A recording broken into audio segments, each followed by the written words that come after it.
The following is a production of DallasCowboys.com and the Dallas Cowboys Football Club. Let's go, baby! Are you ready for a break? Yes. Are you ready for a break? Absolutely. Ready for a break? Yeah, and so much for that. It's time for The Break on DallasCowboys.com. We were on a break! With Nick Eatman, David Hellman, Ambar Garcia, and Derek Eagleton. Hello guys, welcome to another episode of The Break. Today we have a lot to talk about. We're going to do a season review, somewhat of that, and then we'll hit the whole free agent list and check out or find out who these guys would keep. Wow. Or Got it. It's a lot to get to. yeah, We doing 45 minutes today or an hour? an hour, Awesome. right? Need it. Yeah, it is an hour. Need the extra time. So we'll get into that in a little bit. But before, wanted just to do a quick mention. Leighton Vander Esch, he made it into the Pro Bowl. Replacing There you go. nice Al. Way to go. Yeah. Replacing Luke Kuechly. Is that how you say his name? Yes. Kuechly. Way to go. Okay, he's injured, but he's replacing it. Any surprises as to Leighton being picked? I know there were some discussion of other people having, or at least I saw on Twitter, whether him or Jalen between these two guys. So, do you agree with this replacement and pick? Yeah, I'm a little surprised. I thought the Bears are one of the few teams that announces all their alternates. So they had three linebackers that were alternates. So I didn't know, how that would work out. But yeah, I mean, I'm sure Jalen's probably a little upset about that. But Vander Esch was better. I mean, he had a better season, and I don't know. It's hard for us to say like who is a Pro Bowler because you're looking at all the other guys out there, but he looked like a Pro Bowl type of player. So that's an interesting question. I'll ask you guys. If right now you had to say who you think is a better linebacker between Jalen Smith and Leighton Vander Esch based upon what you saw this year, because I think this was really the first year that we saw Jalen play at this level. Mm-hmm. He showed some signs of it at other times, but I thought this year was a consistent level. Which would you say is a better linebacker? Leighton Vander Esch. Yeah, I would say Vander. It's close though, because I mean, it's easy to say Vander Esch, but then you're like, why? Right. Who's more athletic? Maybe the next question. Yeah, I think Leighton's instincts are just, especially, and I know, everything with Jalen's career. He sat for a year and all that, but his instincts are really impressive. Like he does things that we saw Sean Lee do for a decade. The number of times he split blocks and knew where the ball was going before the quarterback had even thrown it. I mean, those are rare plays. I mean, I think kind of take them for granted because we saw Sean Lee do them for so long. Mm-hmm. And Jalen's really good. I'm not trying to dog him, but like one of the things that stood out to me when watching these two guys would be that I feel that I would see Leighton being able to handle several guys at once, and versus Jalen. Yeah. Jalen would like run and take care of somebody, but Leighton could do that with multiple guys. Yeah, I think, and Jalen is a more physical tackler, maybe, you kind of feel that, but I mean, this is like the Warriors fans saying who's better, Curry or Kevin Durant. I mean, Curry. Doesn't matter. I'm just playing. I mean, actually, I agree. Who knows? I mean, it doesn't matter. The thing is, like, it doesn't matter. It's like, God, I don't know. Vander Esch or Jalen, you got them both. Well, you got them both. It kind of does matter in the sense that there's that, but that'll come. They're probably going to get in each other's way of the Pro Bowl for the next however many years that they're playing. I mean, yeah, they're going to eat votes from each other. And no, I'm not. Leighton Vander Esch had a way better season than Roquan Smith.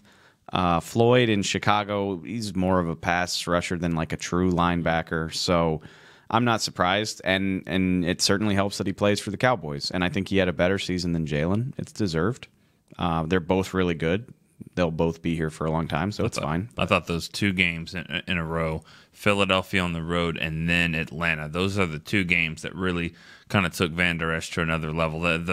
Was it 19 tackles against the Eagles with an interception and a really big stop late in that game, and then against Atlanta. Comes back the next week, another interception that kind of turned the game around, and had a play at the goal line where he knocked away a pass. I mean, those two right there, when everyone started to realize, wait a second, this guy, really good. And then howling around and the Saints game and all that, and on national TV, that kind of. Keep in mind also, Leighton didn't take over as an every down starter until week 4. Think about what his numbers would be if he started every game this season. Yeah. And by the way, if even toward the end of the season, I should say in the postseason, in this last game particularly, he wasn't having some reps where he was, some series where he was off the field because they were trying to get Lee into the game. So you think about it holistically, his numbers could have been much, much higher than what they were if he were a typical, Pro Bowl linebacker, right? But, it goes back to, and I understand rotations and stuff like that, but you have an all-pro and Pro Bowl linebacker. I mean, they were second-team All-Pro, and I guess an alternate linebacker, whatever. That's one of the best linebackers in the league, and it's 3rd and 8, and you've got to stop the Rams one more time to get the ball back and give your team a chance. Why would he not be out there? Yeah. I mean, I don't get that. Why would Sean Lee be out there wrestling around with that tight end and trying, And Jeff Heath made the worst play of his season. I mean, he looked lost. Have you gone back and look at that play? Yeah, but did you? And I don't really know what happened. I read Brian's dissection of the play, and his opinion was that he thought he was covering somebody in man coverage, and because of that, it kind of caused him to pause for a second, and that's why he didn't just go straight toward Goff. Which the question becomes then, if that really were the case, and he would have just shot toward Goff, does Goff dump it right over his head because there's now a free receiver running down the field? So I don't really know. Again, I don't know his assignments, and that's always the tough part about all this is we make these analysis points based upon what we see, and you don't always know what the assignment was. So who knows? Who knows whether that was really his assignment or if he just really botched that play? Well, there's no point of talking about it now. There's not? Hold on. Oh, I missed it. We're watching the play right now. But Heath, we're watching it here in the studio, but he's just sitting there for a while. Like, he's not even, he can't find the ball at all. And I that's surprising because he's got pretty good awareness for the most part. We broke it down on Film Room yesterday on DallasCowboys.com. Go check that out. Go check it out. Breakdown. That's one of his plays? That play. Their calling card all year was as many hats to the ball as possible, and that was just it killed them on Saturday. It's just crazy because they got washed out of so many plays. And not that the other team gets paid too. Their offensive line was great, but you just the way that they have characteristically played defense, it just wasn't there at all. Going back to Vander Esch making the Pro Bowl, and obviously the Cowboys coaching staff will be there right now. So will you? I'll be there. 6 players right now. But Zach Martin made it pretty clear that he was not going to be playing in that game, and I wonder who else might, pull out of that game. I mean, maybe Tyron Smith. Do you? I should know this by now, but do you still get the title or honor even if you don't play? Yeah, if you are selected like they were and you choose not to play, then you are considered a Pro Bowler. If Leighton Vander Esch was injured and he was an alternate and then he declined it, you do not play. They changed that rule. I remember one time Emmitt Smith was on the golf course and got a call and hey, you want to go to the Pro Bowl this week? You're like the next alternate, and he was like, no, I'm good, and I'm not playing, but. He got added as another Pro Bowl, and they've changed that rule. That's just because he took the phone call, he's now a Pro Bowl. Yeah. Which if you are one of the 3 guys that gets the call in November, like you were that good, then you should be a Pro Bowler no matter what. Exactly. But if you're like the 3rd guy down the line and they call you, then no, you shouldn't be a Pro Bowler. Exactly. You have to go to Orlando and I think that's a good rule. Sign some autographs and Aaron Rodgers is one of the quarterbacks. He's not playing, and he was replaced by Russell Wilson, who will be there. And then the other 2 quarterbacks are Goff and Breeze. One of them is going to the. One of them won't be there. One of them is going. And I. Are really you making the case that Dak? No. Let me finish. Sorry.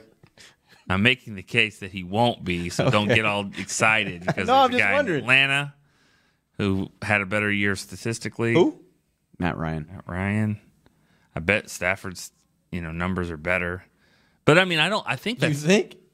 I don't know. Cousins probably has better stats. He had a rough year. Terrible though. It's theoretically possible. I think it's possible, and I Yeah, it's definitely selling it a possible. little short. I think there's a good chance that he would be the guy that gets the call. You might. Because I'm thinking about the rest of the NFC.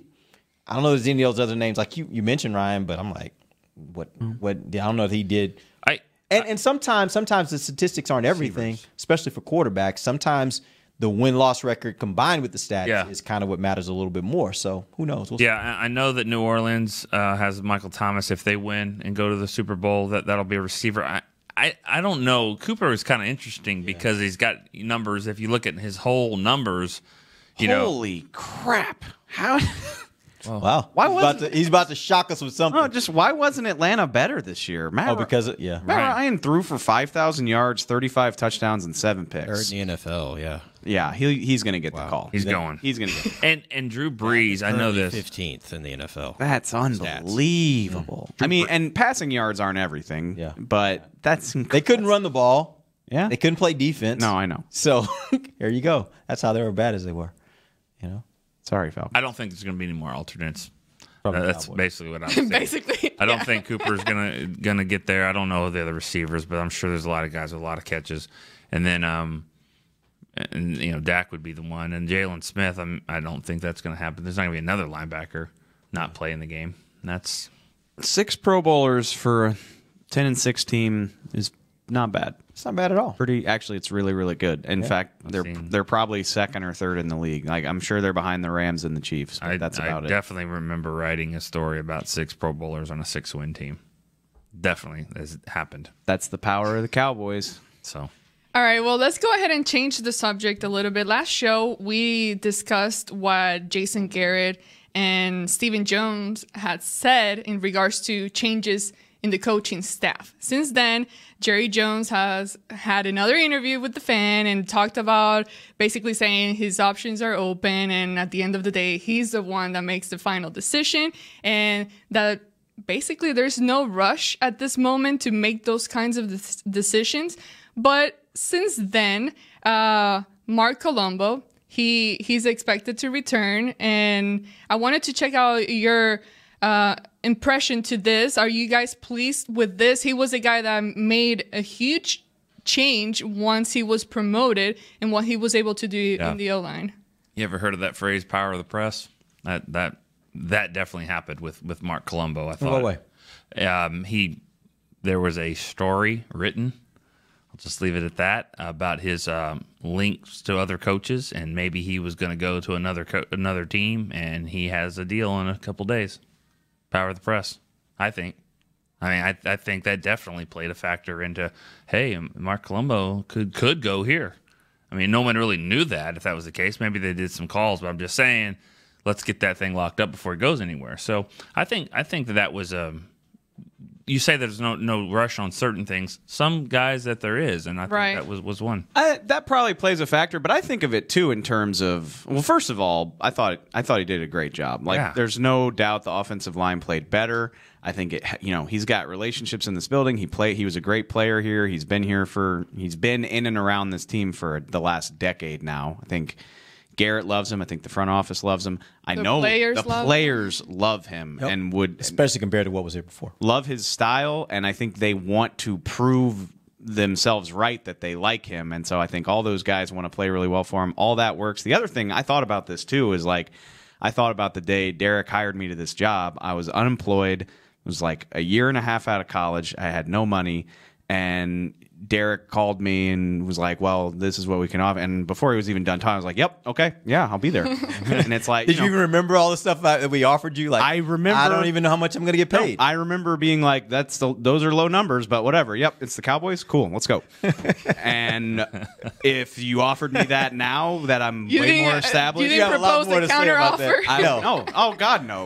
No counter. The word negotiation did not even enter into my mind, which is my point.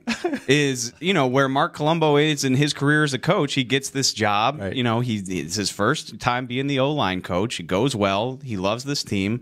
They're like, hey, you want to be our O-line coach? Yep, let's do it. I mean, I can imagine. You offer him before somebody else has a chance to show him his value, right? Yeah, and he's just getting started in his career. 5 years from now, it's probably a totally different conversation. Yeah, but more expensive, maybe. You're like, hey, Jerry Jones said it yesterday. He's like, I got a handful of guys that are out of contract. I got to worry about them first.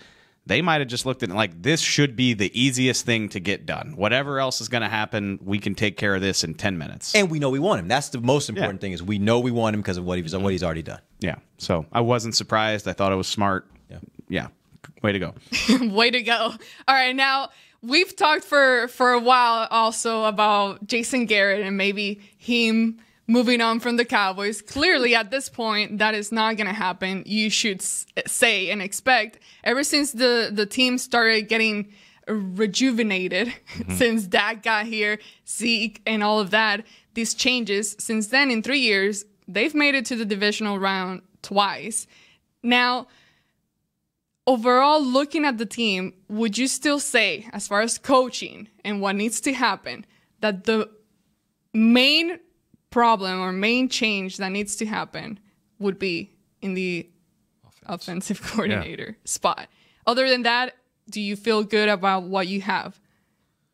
Yeah, I mean, you got to remember, this is a young team, and I think they've done a nice job turning things around. I mean, Garrett, the thing is that if you want to take it back to 10 years, if that's that's people use that as a reason to say, well, he's not done good. He's done a good job, because just take it back to the last 10 years. But I mean, if you look at this team and how they got better, I mean, somebody did a good job of coaching this team, but the offense isn't good. So the offense needs to be better and need to be a more balanced team somehow. And I think that with Linehan, he was here to be with another quarterback. I think that there could be other options there. That's my take. But I mean, Jason Garrett, I don't look at the two wins in 10 years in the playoffs. That's irrelevant to me. I mean, that doesn't mean anything to me. Here's the thing I think about, and I think in Jerry's interview yesterday, I don't think there was enough attention paid to this one part of his interview where they mentioned him. They said something to the effect of, "We just wanted to get you on the record with this," and he said, "Whoa, let me stop you for a second." He said, "There's no such thing as on the record, because as soon as I hang up this phone, my opinion can change." He said, "This time of the year, there are all sorts of options that become available to you. And based upon those options, your opinion changes." And he says that applies to coaches, that applies to players, that applies to everything. So what I'm saying right now can change drastically based upon new opportunities that may be presented to me. I say all that to say, if you're going to talk about coaches, I think you always have to talk about, if not them, then who, right? Because that's, at least based upon that statement, that's at least how I think the owner is looking at this. He's thinking, based upon the options I saw, those guys that were out there that were available as head coach, as OC, as whatever, I feel like my guys are right now better than that. So my question I would pose to people who say, give me another head coach, give me another OC, my question is, who and are they available? And right now, I don't know that I can come up with those names to say this is a better option than what you already have, so get rid of that guy and put this guy in their place. That's a really great point. And for the record, on the record. On the record. Those quotes were the centerpiece of the story I wrote about it yesterday. That was a great job. And I don't think that's getting enough press. I'm talking about, I've seen everywhere his quote about Jason, if Jason were on the market, there'd be 5 job offers. Yeah. Everybody's talking about that. Yeah. Everybody missed the next part. And the next part to me was more important than what he said about that. I wish that I had known you were going to make that argument. I would have spent a little bit of time, because right now, I don't have a list of guys. I don't. And hey, we have enough season to discuss. We do have a lot. We got so many shows. Do y'all believe that? No, we believe what? We do have a lot of shows, but like this will be settled within the next 2 weeks. Like they're gonna, they're not gonna wait till you'll March. know the full poll. Yeah, not gonna wait till March to hire a new coach, or offensive coordinator. Not. Yeah, and I don't think the head coach is going anywhere. No, but I do think as far as the offensive coordinator is concerned, I think there could be something if he gets an option that he likes. Well, Jerry makes a great point, is like things can change. I mean, the Rams are going to lose their quarterback's coach to Cincinnati as soon as their playoff runs over, whenever that is. And, he'll hire staff and maybe somebody will be out of a job. So, I mean, he's right in the sense that things can change. I thought it was smart on his part just to cover all of his bases because nothing has to change based on that quote either. Right. What were you going to say? I just said, do y'all believe the statement about there would be 5 teams after Jason Garrett. I think there was some hyperbole there. I don't know if I say 5. I do think he could have gotten another job as a head coach. I go back and forth because Adam Gase got hired. Right. So if he can get hired, don't forget about. I mean, and I've said this. Cliff Kingsbury got said hired. this before. I've never seen this in my life. I've never seen a coach get fired and hired for the exact same reason. I mean, I really believe that Texas Tech fired him, and he had been struggling, but it's like they saw what Mahomes was doing, and it's like, you didn't win with this guy. I mean, LSU's basketball coach back in the 90s, you didn't win with those guys. I mean, and so same thing can be said about Gase too, by the way. But I also believe that he got hired because of what Mahomes was doing. Right. So if Kingsbury and Gase can get jobs, I mean, I think there's two molds of head, and that's clearly the hire of the year is like the young, innovative guy who can bring the college concepts into the pro game and elevate the offense. That's what Cowboys fans want in an offensive coordinator. I don't have a name for you who that would be. If you've got one, please tweet it at me. But the other one is, Jason Garrett's not that guy. I mean, which is funny because he was hired as an offensive guru a decade ago. But if you're hiring him, I would hire him to clean out the knuckleheads in a, moribund franchise with a bad locker room. Bad culture. All the rumors we've heard about the Jaguars and, their ownership had to have a meeting with Leonard Fournette because he quit on the team in the last week of the year. Jason Garrett would go in and clean that up, and that's boring to Cowboys fans, but somebody somewhere would value that. They got great culture here, by the way. It's whatever you say about the team and what their win-loss, because that doesn't necessarily always translate to win-loss, but they have a great culture in that locker room. I will defend Jason Garrett's resume Monday to Saturday up against anybody. And I know fans don't necessarily want to hear that because it's about what happens on Sunday, but there are plenty of franchises in the NFL that would value that. So I could see it. I mean, at least a few, maybe not as many as 5, but I think at least a few teams would be interested. Ironically, of all the guys that I hired this year as head coaches, there's only one, in my opinion, that I was even remotely interested in. I think this guy's a really good head coach, and that's Bruce Arians. I think Bruce Arians is a vastly underrated head coach. You look at what he's done with the offenses he had in Pittsburgh and with Arizona. They were significantly better while he was running those offenses. And they got I shouldn't say significantly worse because I don't think Pittsburgh got significantly worse. But Pittsburgh, the year after he left, their offense, I don't think was as explosive as it was with him. And certainly with Arizona, it took a drastic step down. I think he's the guy. You talk about all those young guys, all these new concepts. He's the guy really, in my opinion, that has the skins on the wall to say, I know how to take an offense from being here and take it up to a whole different level. Yeah. So that would have been the kind of hire I think you could have done that makes you better. I don't know that all those other guys I necessarily think make you better. Yeah. Let's go ahead and take a quick break. When we come back, let's try to give a quick update on Chris Richard. I know there's still things that we don't know, but let's try to figure it out for the fans here. And then we'll get into the free agency. If you're like me and you love... if you have a thing, then cutting the cord is scary. But then I found out I could switch to DirecTV Now and still get the live sports I love. No satellite needed, no bulky hardware, no annual contract, just...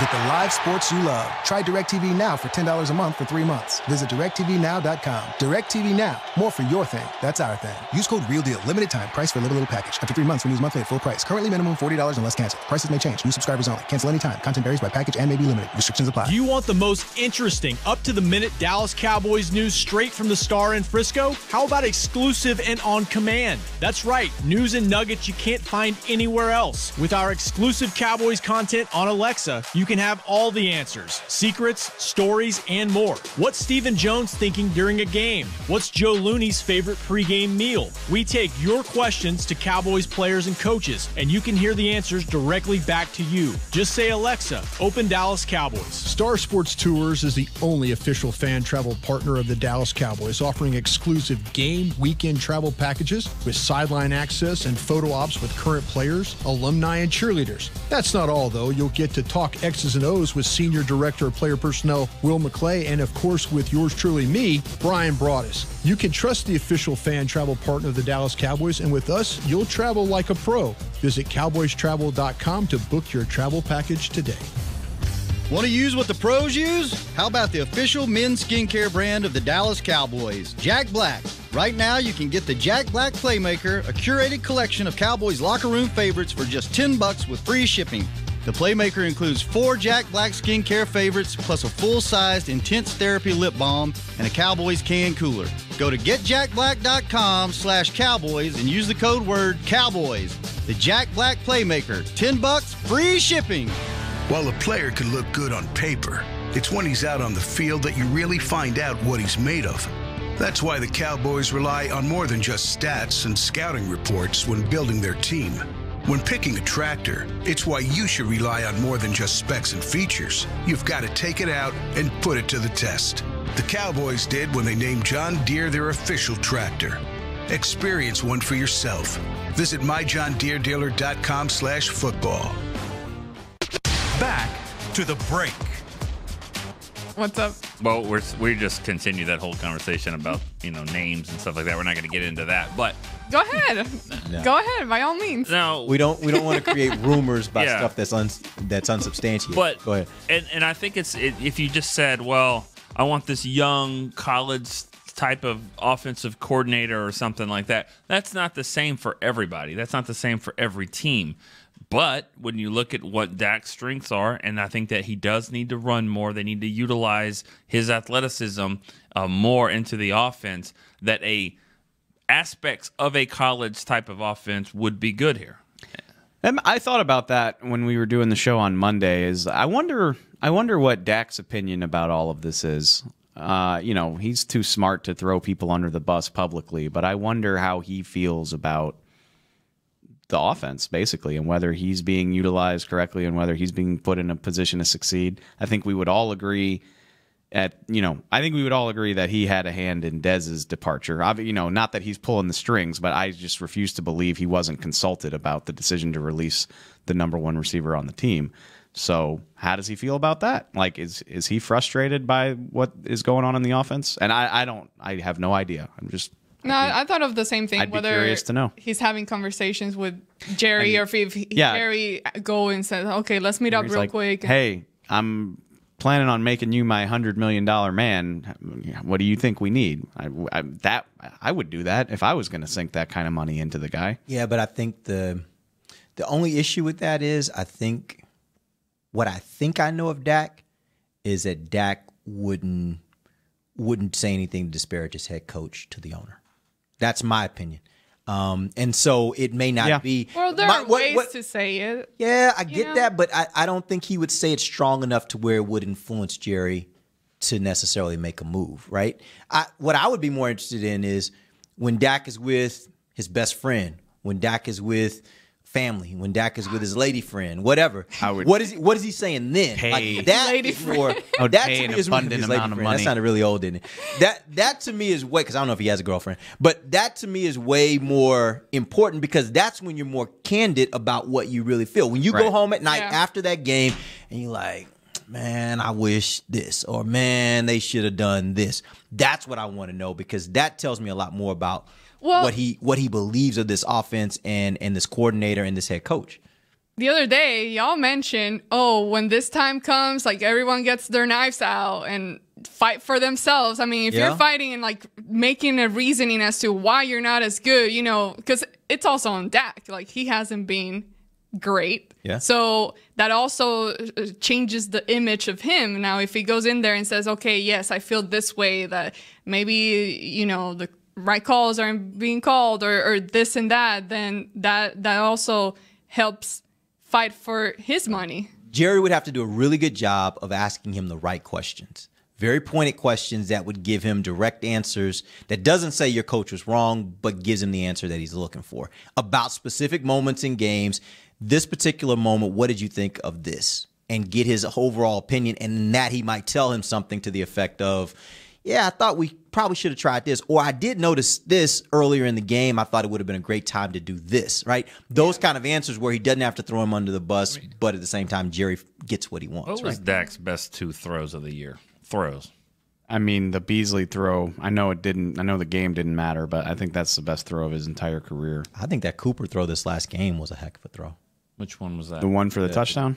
The Not Cooper. Gallup? Sorry, the Gallup throw. Yeah. Yes, the I Gallup was throw. hoping y'all would say those two. Those are the two that I was thinking of. Because he was on the move. He's on the move. He's on Yeah. the move to the left, Yeah. which means he's got an arm that can throw it. It means he's got an arm.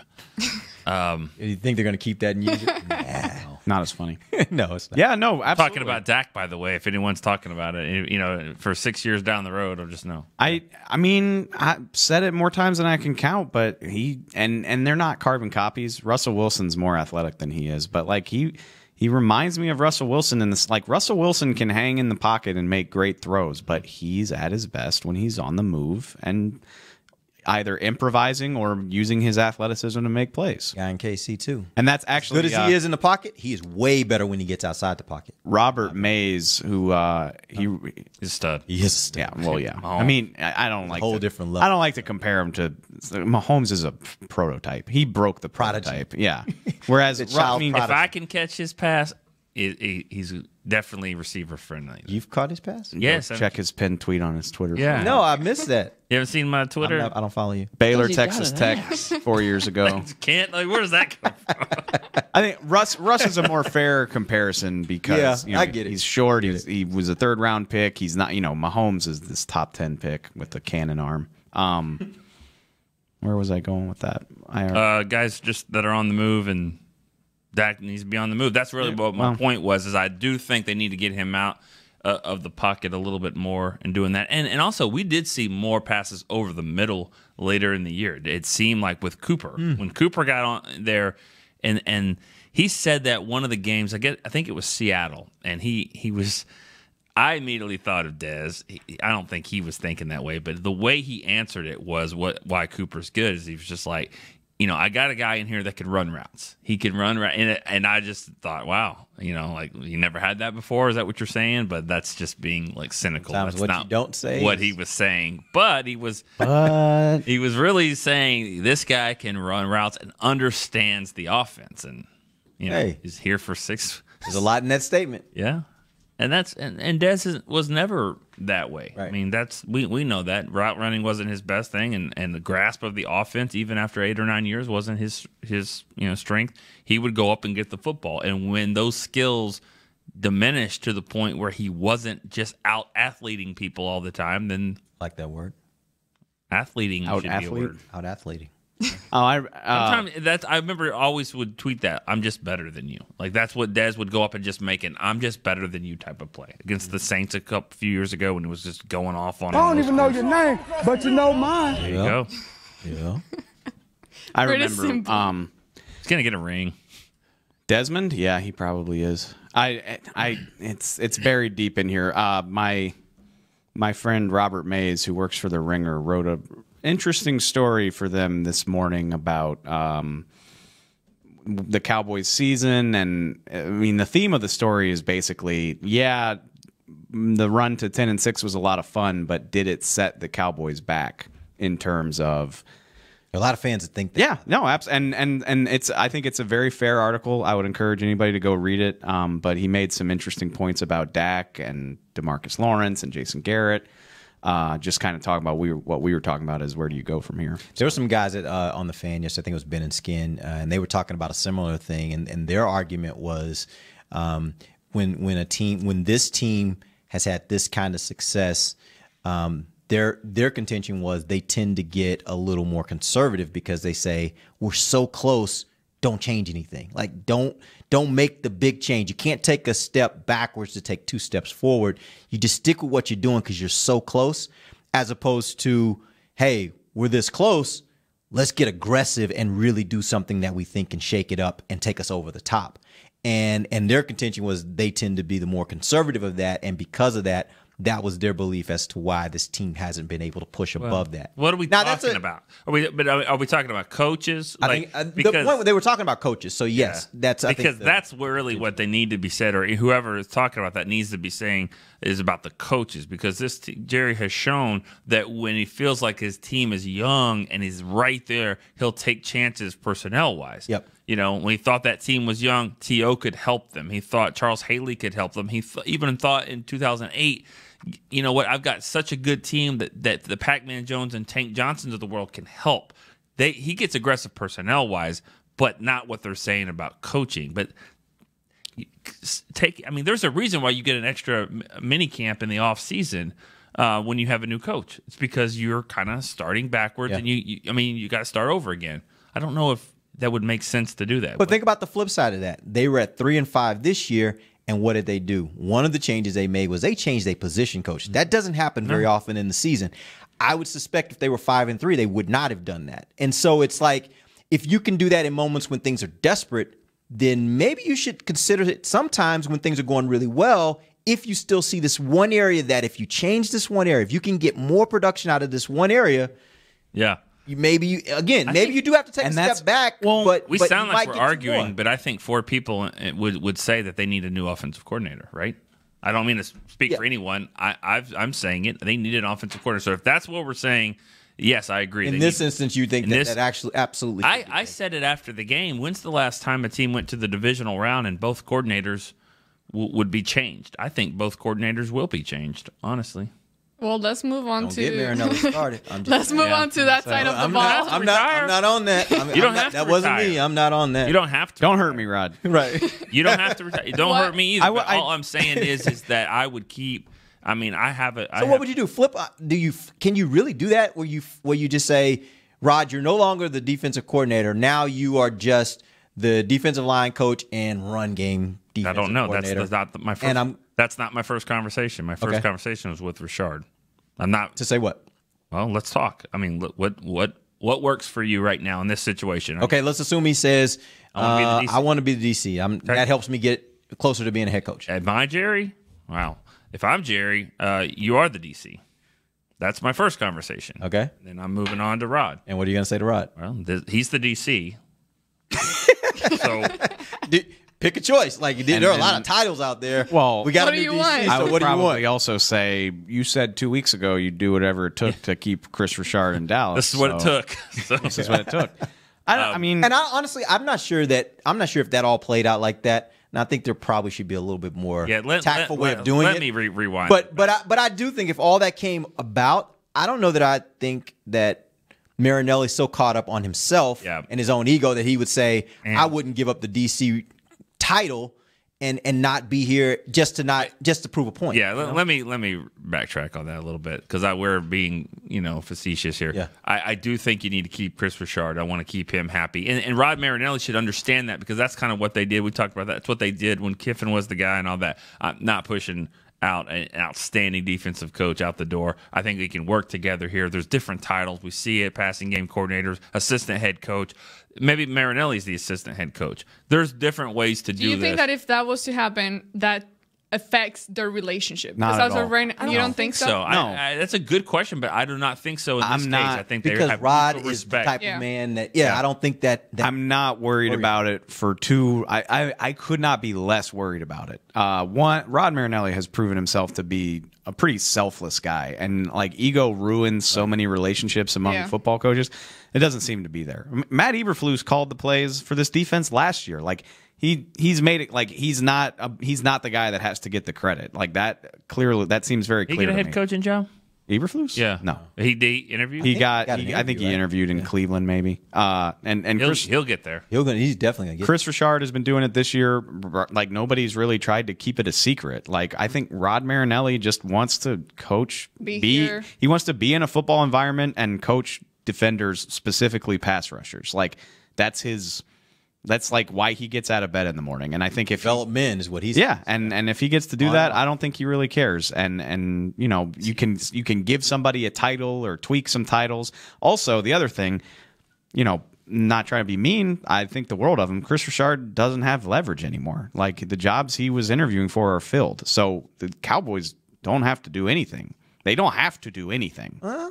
Well, maybe. I mean, if one of these jobs falls through, is an opportunity, then you might have to worry about that, right? But maybe I'm not saying that it does. That hiring cycle is over. I mean, you're talking like it's almost February in college. Like you're about to start playing spring ball. Yeah. So, I mean, maybe, but I think out of respect for him and appreciation of everything he's done, I think the Cowboys want to do right by him.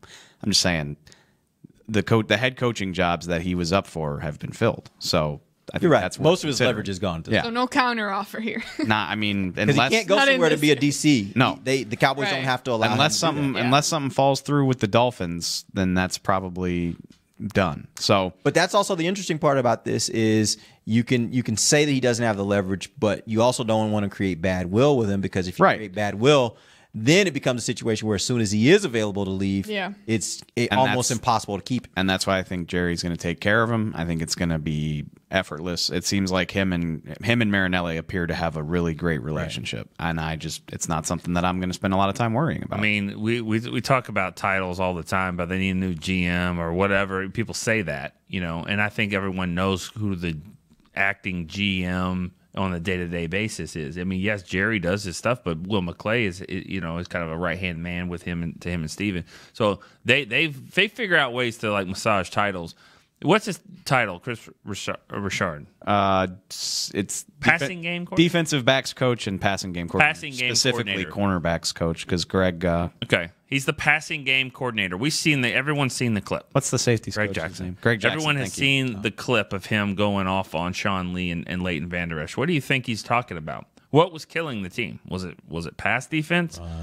Right. So just by that, you can kind of see who the defensive coordinator really is. I mean, he was going off on two linebackers about the way that they're playing the run. That hadn't given up a pass. Yeah. So I mean, I think it's really clear that he's the defensive coordinator, and he was calling plays at times. In 2 or 3 weeks, Cowboys PR is going to send out an email, and Chris Richard's going to have a new title under his name, and they're not going to tell us anything about his contract terms, but cool. Then somebody will 2 or tweet 3 out. weeks. Yeah. When's the story break? Like tomorrow? Or? Well, yes, good point. The story will break while you're in Orlando, and then the email will come out in 2 or 3 weeks. Look, that video they're showing right now, he's addressing the entire defense. Like, on the sideline, he's addressing the entire defense, and that would be that was not the Arizona. I mean, that was That not gets the me fired Rams up. game. Rod was on the bench, looked like he had the grease board. He was probably talking to the pass rushers. Who was 65? I don't know. Ringo? No. That clip was probably from a while ago. Oh, that was a while from, ago. That wasn't from Rams. preseason. No, that was not Oh, Rams. preseason. That was not Rams. I was Definitely like, wasn't who's the Rams. guy with the dreads? I saw a team in the background. It looked like they had on red jerseys, but I don't know. It wasn't the Rams. That clip was clearly AT&T Stadium. Guys. Any chances there were cuss words in there? 100%. Yeah, I don't know about that. Let's not put Just him a out there couple. like that. Maybe he was just saying, I love what we're doing today, guys. Let's But we keep could it up. be doing it better. Come get a hug after the game. I just okay. I don't worry about that at all. Oh yeah, he just dropped one. Yeah, there you go. I saw that one. Yeah. I don't worry. sure and like hydrate. I think that's going to work Dang out water. really well. Gatorade, whatever All you right, need. let's go ahead and take our final break. When we come back, let's figure out what else we can talk about, because I don't know if we'll be able to hit this whole free agent list. told you. That's what I said. You're Next right. Wednesday. While a player could look good on paper, it's when he's out on the field that you really find out what he's made of. That's why the Cowboys rely on more than just stats and scouting reports when building their team. When picking a tractor, it's why you should rely on more than just specs and features. You've got to take it out and put it to the test. The Cowboys did when they named John Deere their official tractor. Experience one for yourself. Visit myjohndeeredealer.com/football. It's time for Tailgate with the OtterBox boys. OtterBox, the makers of those crazy protective phone cases? The one and only. They're also wild about protecting parking lot parties from sad drinks. It's why they made Elevation tumblers. Rumor around the crockpot is they're made from stainless steel with a copper lining to keep temps hot or cold. True, they even come in 7 different sizes, up to 64 ounce, the Growler. I like how OtterBox drinks. Thinks. And that's been Tailgating with the OtterBox boys. Check out all the colors and sizes of their Elevation tumblers at otterbox.com. Want to use what the pros use? How about the official men's skincare brand of the Dallas Cowboys, Jack Black? Right now, you can get the Jack Black Playmaker, a curated collection of Cowboys locker room favorites for just $10 with free shipping. The Playmaker includes 4 Jack Black skincare favorites, plus a full-sized Intense Therapy lip balm and a Cowboys can cooler. Go to getjackblack.com/Cowboys and use the code word Cowboys. The Jack Black Playmaker, $10, free shipping. Star Sports Tours is the only official fan travel partner of the Dallas Cowboys, offering exclusive game weekend travel packages with sideline access and photo ops with current players, alumni, and cheerleaders. That's not all, though. You'll get to talk X's and O's with Senior Director of Player Personnel Will McClay, and of course with yours truly, me, Brian Broaddus. You can trust the official fan travel partner of the Dallas Cowboys, and with us, you'll travel like a pro. Visit cowboystravel.com to book your travel package today. A man's Stetson doesn't just protect him from life's elements. It projects an unstoppable and legendary spirit, just like the men wearing silver and navy on the field every Sunday. Since 1865, Stetson hats are American-made with pride right here in Texas. They are still the official crown of all self-respecting Cowboys. And Stetson is proud to be on the field with America's team. Find Stetson hats in the Pro Shop or at Stetson.com today. Back to the break. Man, we all know about Tommy John. Yeah. It's really good. Did anyone go Tommy John today? I did. It's a good day. Right shop. It's also date night. Oh, is that right? Okay, we don't know. We don't need to know tell about your me intimate why life. Tommy John will help you in date night. Well, you know what? Don't tell me that, actually. But I was getting ready to tell you, too. But go ahead. That's awesome. But if you want to enhance your date night, or just maybe get a date, Dave. Shop exclusive Cowboys. Wow. I'm kidding. I'm Wow. joking. Wow, that is not wild. that Dave. I wasn't talking about that Dave. I was talking about Dave from Brucey. PR. Yeah. Shop exclusive. Who's married? Shop exclusive Cowboys underwear at TommyJohn.com/Cowboys. Dave, I'm kidding. It's okay. All right, thank you, Nick. We've made an executive decision to push back the whole free agency talk and free agent list. So we'll need a whole show for that. We'll hit that next week. Yeah, Probably need a few weeks of shows for that. Yeah, we'll do that later on. But in the Do we? meantime, we have a call from Pete Ray D-Law, let in Beasley Fort go. Worth. Ray, Joel Thomas. Done. Hello, guys. How are Hey. you doing? what up, man? Hey, Crazy Ray. I wouldn't mind Chris Bouchard as the defensive coordinator, but it needs to be his system. I mean, I wanted to change as offensive coordinator, Nick. You're right. There's nothing wrong with fresh perspective. I mean, just bringing everybody back and doing the same isn't working. There's nothing wrong with change. I was kind of disappointed. You talk about Jerry's radio show. He dismissed the Rams' notion that they knew what was coming and basically blamed it on footwear. Really? 4 quarters and you had a problem with footwear. Who's responsible for that? That's the coach. If they knew if the Rams were right and they knew what was coming, that's coaching. Yeah. So now we all know there's other reasons that Garrett's the head coach here. Now, to be fair, we don't know how better he could be on a different climate in a different environment on another team. So there's that. But my biggest issue was this offensive coordinator position. And just saying, I mean, it was kind of funny. He says there's no changes, Garrett did, and then here comes the real people in charge, like Steven say, well, that's too early. I mean, something has to change. I mean, just saying, oh, we just bring everybody back and doing the same, it hasn't worked. Hey, Ray, let me just ask you this, and it's been a while since you've called, so it's good to hear your voice again. But can you, if Jason Garrett has a couple of guys in mind, then they may make a change. They're thinking that out, and he gets a radio show and he says, "What are they going to do with the offensive coordinator?" And you're still a ways away from making that. He did not say that Scott Linehan's coming back. He's saying right now we don't anticipate any changes. Right now we don't anticipate any changes. But what else can he say at that moment? Steven answered it differently, but I mean, I don't think he said, "Oh, definitely Scott's coming back. He was amazing." He said, "Well, right now I don't anticipate that." He had to give himself some outs. You're right. I'm not saying that that's what he said that was going to be the issue here. Yeah. But I just kind of hope there is a change. Nothing against Scott Linehan, but there's nothing wrong with fresh perspective. It's fresh eyes. Of your point is different just systems. you want to see a change. Yeah. Regardless of what everybody's saying, you want to see a change. That's the point, right? And you're speaking right. for so many wrong people. With a different system. I mean, you say I don't know if Mike McCarthy would come in here as an offensive coordinator. I don't know, but if he hypothetically, if he was available and he would take the job, he's an upgrade. I'm sorry, he's an upgrade. Whatever you want to say about his coaching style at Green Bay, he's an upgrade. He has skins on the wall. It's a different system. Or whoever you want to bring in here, just get a bit different set of eyes, assist the different system in here. I agree. As far as, because Dak's best game was the Jaguars game. RPO'd him to death. He ran 11 times. He's a solid quarterback. He's never going to be the kind of guy that you want to throw the ball 40 or 50 times, and that's basically what the Rams said. Go ahead, Dak. If you can beat us passing, go ahead and do it. The problem was we didn't, in my view, we haven't been using Dak to his best potential. All right, Thanks we appreciate the for taking my call. And Thank you. I agree with everything he said. I can't think of one thing he said I that disagree with one thing. Go ahead, because I don't. I personally don't think that it's hard for me to see a scenario where Mike McCarthy is a great fit. And the reason why is because if you're saying that this offense or that the offense needs to be catered to Dak, guess what? That's not what Mike McCarthy's been doing for the last however many years. Like, he's been dealing with a quarterback that can take you apart with his arm.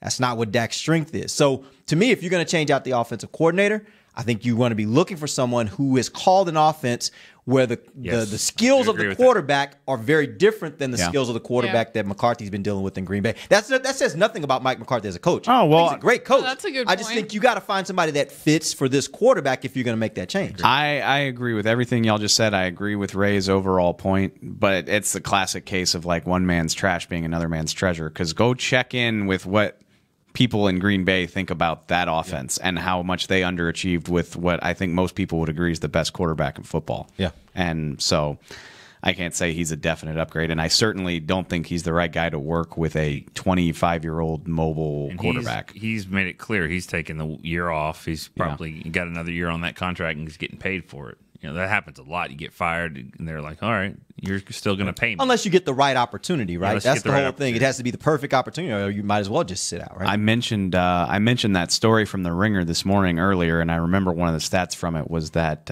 according to Next Gen Stats, Zeke was run right into an 8 or more man box on like 40 or 41% of his carries against the Rams.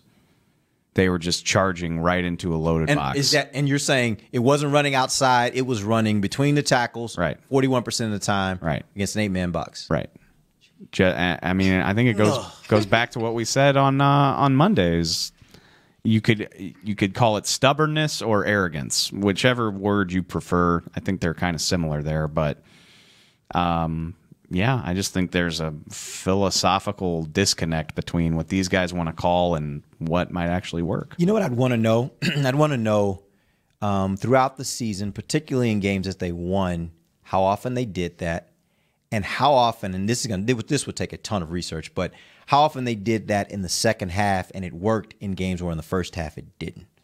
Because the reason why I'm saying that is because when you start thinking about it from that perspective, you call plays based upon history. You call plays based upon, I know, let's say, for example, that played out like that this season when they won games, in the first half they do it and they would stop. By the second half, that turned into a 4-yard run, that turned into an 8-yard run, whatever the case might be. And so in the play caller's mind, he's thinking, you just got to stay consistent with it because you know over time it works. It is like a philosophical debate. I don't know how to answer it. Like analytics people, that's their nightmare. And then there's old school football coaches who are like, this works. And we've seen it work for the Cowboys a million times.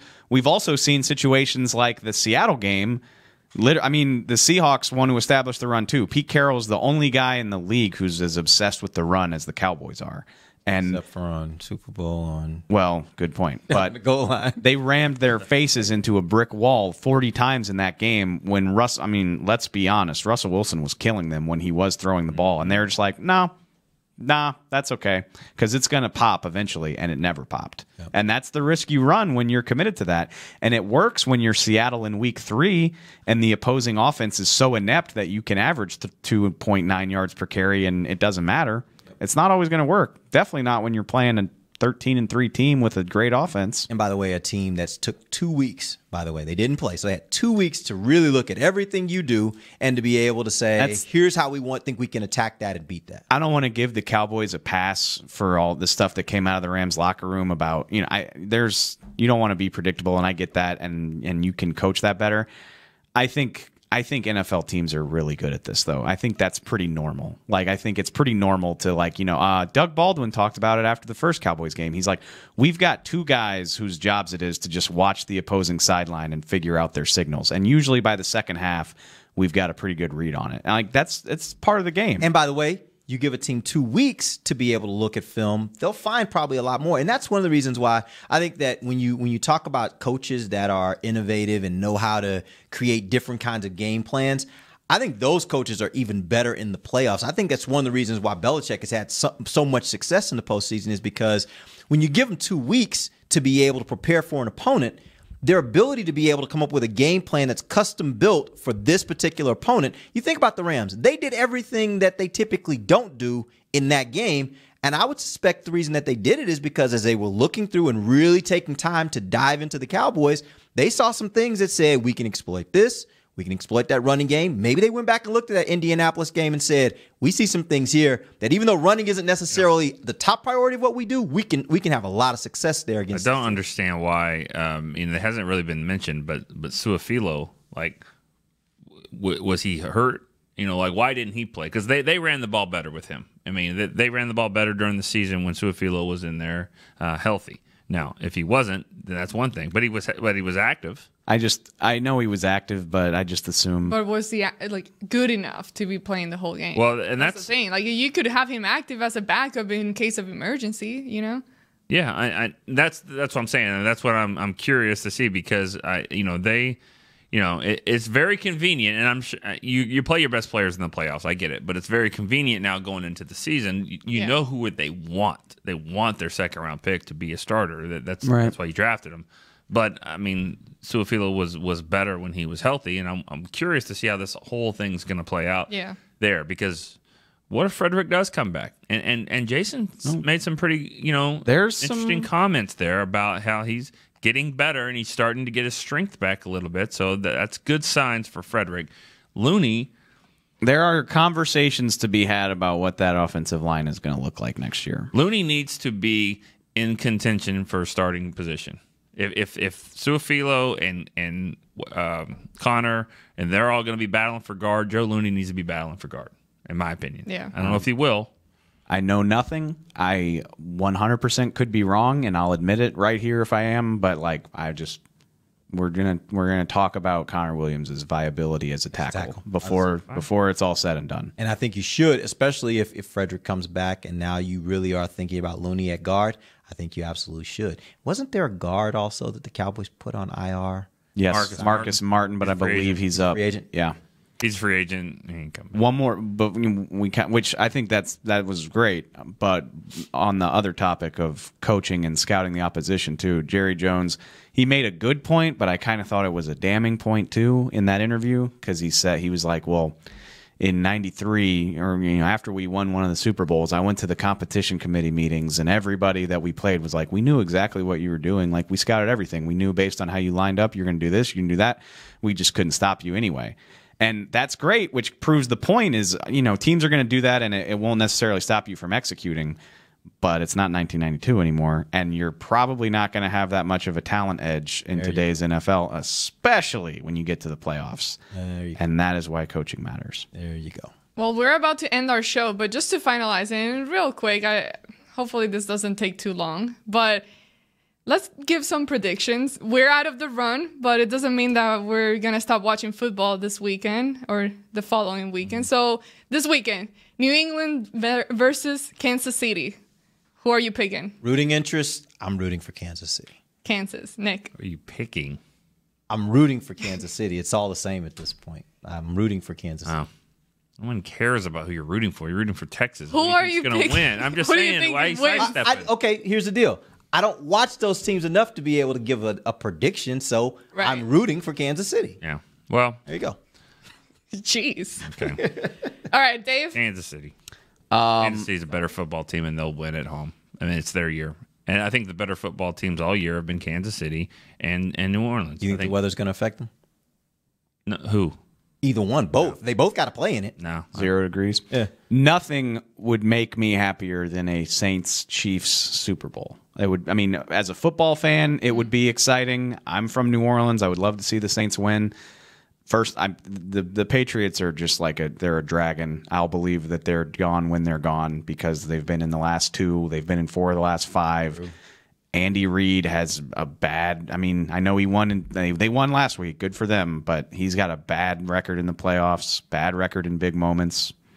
I think the Pats will find a way to win. And honestly, this might just be my natural pessimism, but I want the Saints to win. And they played a close game with the Rams. I think it's going to be a Patriots-Rams Super Bowl. You know, are y'all expecting the Saints to take out the Rams? Actually, my rooting interest is with the Rams. I'm really rooting for those two teams because I think a rematch of that game earlier this season, Rams-Chiefs, will be fun on a Super Bowl. Yeah. I think honestly, be a ton of fun. you on can't. The Saints Chiefs would be. I mean, the Saints beat the Rams at that same game, so they could play that same type. I get you, but I think it'll be a different game. I think it'll be a little lower score game because I do think the Saints have a much better defense than the Chiefs do. It's true. I think it'll be a much more wide open, pass happy. The defenses will make some plays, and like they did in that first game, there may be some defensive scores, but I just think it'll be a wide open game. It'll be back and forth. I think the Saints, if they're there, I think their defense will be a lot better. I don't think you can go wrong. So there's 4 possible Super Bowls, right? Yeah. I think they would all be great. I think ratings, no doubt. Ratings are good. No doubt. Yeah, you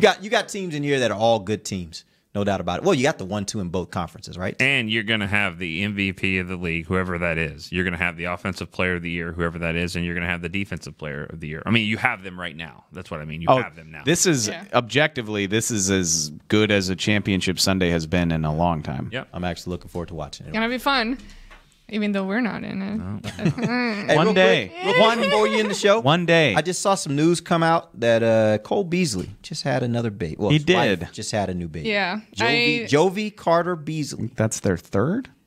Yeah. Is it third? Yeah. Third. I believe so. I didn't even realize she was pregnant again. This just in. Until it popped His out. price tag just went up a little bit more because he's got 3 kids now. 3 kids in 2019. No doubt. Change All right. negotiation. Well, thank you guys so much for tuning in. We'll be back next Wednesday at 11 a.m. For Derek Eagleton, Nick Eman, David Hellman, Amber Garcia. This has been The Break on DallasCowboys.com. Radio. This has been a production of DallasCowboys.com and the Dallas Cowboys Football Club. How about this, Cowboys?